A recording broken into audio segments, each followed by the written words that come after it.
रसाकशी चल रही है इस समय, लेकिन इससे पहले हमने एक बड़ा मूव देखा था अपसाइड पर। अब हम ऑल टाइम हाई के इतने करीब निफ्टी पर, क्या व्यू है इस समय ओवरऑल? ओवरऑल आई थिंक अनुज जी, सच बताऊं तो अभी जो बड़ा न्यूज़ आने वाला है वो शायद टैरिफ्स के बारे में होगा। जब टैरिफ्स और यूएस का जो नजरिया रहेगा, या फिर जो कोई ट्रेड डील होगी कि नहीं होगी और किस तरह से होगी, उस हिसाब से आई थिंक एक ट्रिगर होगा आगे की मूव के लिए। और दूसरी बात ये कि अभी रिजल्ट्स भी आएंगे क्यू वन के रिजल्ट्स अच्छे होने चाहिए इन जनरल, क्योंकि जो आरबीआई की स्टेबिलिटी रिपोर्ट थी, या फिर हमने अगर किसी और चीज को भी देखा, जैसे बैंकिंग लिक्विडिटी है, या फिर इंटरेस्ट रेट्स जिस तरह से आरबीआई ने कम किए, उस वजह से भी आई थिंक कॉर्पोरेट्स को बेनिफिट हो सकता है। आई थिंक ये जो चीज़ है, इस कमेंट्री पे हम आई थिंक नेक्स्ट स्टेप्स निकाल सकते हैं यहाँ से। लेकिन प्राइस एक्शन में कुछ उतना खास नजर नहीं आ रहा है, कि क्योंकि पिछला हाई अभी क्रॉस नहीं हुआ है। मार्केट्स अभी थोड़े से, मतलब लार्ज कैप्स एटलीस्ट थोड़े से उतने अच्छे उतना स्ट्रेंथ नहीं दिखा रहे हैं। मुझे लग रहा है कि जो आगे का एक्शन आएगा, I think mostly mid and small cap action में आएगा। आजकल जिसको मिड कैप कहते हैं वो भी करीबन 1 लाख करोड़ के करीब का जो मार्केट कैप का स्टॉक है, वो भी आजकल मिड कैप हो गया है। और आई थिंक 40-35 हजार करोड़ के करीब स्मॉल कैप का लिमिट है। तो जिस जिस कंपनीज को हम पहले मिड और स्मॉल बोलते थे, अब उनका डेफिनेशन भी चेंज हो गया। तो मुझे लगता है, लेकिन उसमें स्वीट स्पॉट है 30,000 to 100,000 करोड़ में। आई थिंक यहाँ वाली मार्केट कंपनी, कैप वाली कंपनी, जिसमें ग्रोथ आपको आई थिंक थोड़ा सा ध्यान से देखना पड़ेगा कि कमेंट्री किस तरह से आती है, स्पेसिफिकली मैन्युफैक्चरिंग में भी। Okay, good afternoon Deepak ji. आपने कहा मिड कैप और स्मॉल कैप अभी स्वीट स्पॉट में, स्टॉक स्पेसिफिक तो नहीं हो पाएंगे आप, लेकिन अगर सेक्टर स्पेसिफिक के लिहाज से मैं पूछूं, तो स्पेशली मिड कैप जोन से कौन सा सेक्टर्स अभी ठीक ठाक लग रहे हैं आपको, और जहां पे बेट लगाई जा सकती है फिलहाल?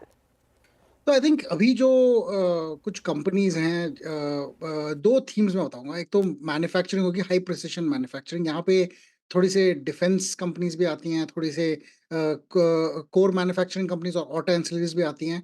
तो इनमें आई थिंक स्कोप और आगे बढ़ के ज़्यादा बेटर होने वाला है। लेकिन अभी फिलहाल उनकी कमेंट्री पे ध्यान देना पड़ेगा कि किस तरह से जो चाइना की जो जिससे जो प्रेशर आ रहा है हैवी अर्थ मेटल्स और उसके मैग्नेट्स के इंपोर्ट्स में, उसमें क्या शॉर्ट टर्म इम्पैक्ट होता है। लेकिन वहाँ पे आई थिंक सबसे ज़्यादा लॉन्ग टर्म, बड़ी लॉन्ग टर्म ग्रोथ स्टोरी है इन जनरल।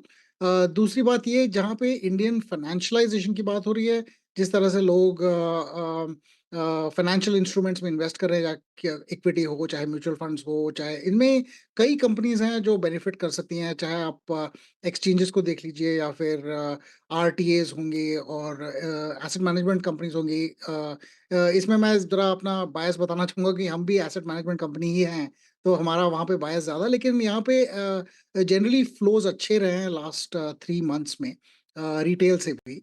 तो इन जनरल फाइनेंशियलाइजेशन और इक्विटी और जो जनरली फाइनेंशियल मार्केट जो है, आई थिंक वहाँ पे स्कोप स्पेसिफिकली नज़र आ रहे हैं। यहाँ पे मिड और स्मॉल कैप कंपनीज भी हैं, कुछ लार्ज कैप कंपनीज भी हैं।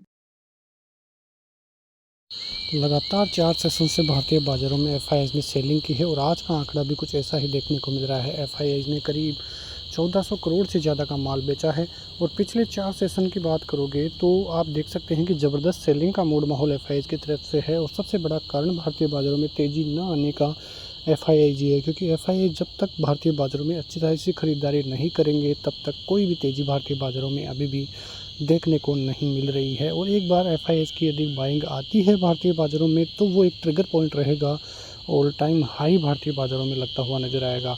और हो सकता है जुलाई के महीने में ही भारतीय बाज़ार ऑल टाइम हाई दिखाता हुआ नज़र आए। फिलहाल भारतीय बाज़ारों में कोई ये गिरावट ज़्यादा मायने नहीं रखती है। एक तरह से बाज़ार एक रेंज में ही चल रहा है, जो रेंज 25,200 से लेकर 25,800 की रहेगी, यानी कि 600 पॉइंट की रेंज में भारतीय बाजार अभी कामकाज करते हुए नज़र आ रहे हैं।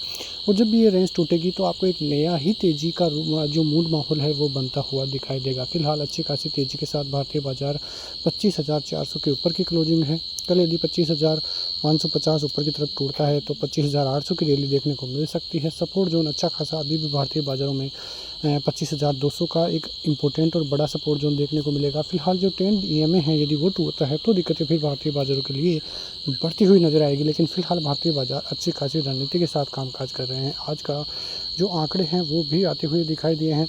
तो ये आंकड़े भी काफ़ी इंपॉर्टेंट है, ठीक ठाक के आंकड़े हैं, तो इनका ज़्यादा इम्पैक्ट भारतीय बाज़ारों पर पड़ता हुआ नज़र नहीं आने वाला है। जो इम्पोर्टेंट डेट अब रहेगी वो 9 जुलाई की रहेगी, क्योंकि 9 जुलाई को एफएमसीजी की मीटिंग है। वहाँ से किस प्रकार से अमेरिकी बाज़ारों में ब्याज दरें कम होती है, फेड गवर्नर क्या निर्णय लेते हुए नज़र आते हैं और आगे की कमेंट्री क्या होती है, उसके बाद ही एक नया ट्रिगर पॉइंट और एक नई दिशा भारतीय बाज़ारों को भी मिलेगी। और भारतीय बाज़ारों के लिए सबसे इम्पोर्टेंट जो रहेगा वो रहेगा जो रिज़ल्ट का जो मूड माहौल है, क्वार्टर 1 के रिज़ल्ट हैं वो काफ़ी मायने रखेंगे। यदि क्वार्टर 1 के नतीजे अच्छे आए, आईटी शेयरों में अच्छी खासी तेज़ी का रुझान मिला, तो वो भारतीय बाज़ारों के लिए काफ़ी अच्छा रहेगा और वहाँ से एक भारतीय बाज़ार एक अच्छी खासी रैली और तेज़ी दिखाते हुए नज़र आएंगे। फिलहाल अच्छा खासा मूड माहौल है और कल भी भारतीय बाज़ारों में अच्छा खासा मूड माहौल ही रहेगा। मिलते हैं नेक्स्ट वीडियो में, तब तक के लिए जय हिंद।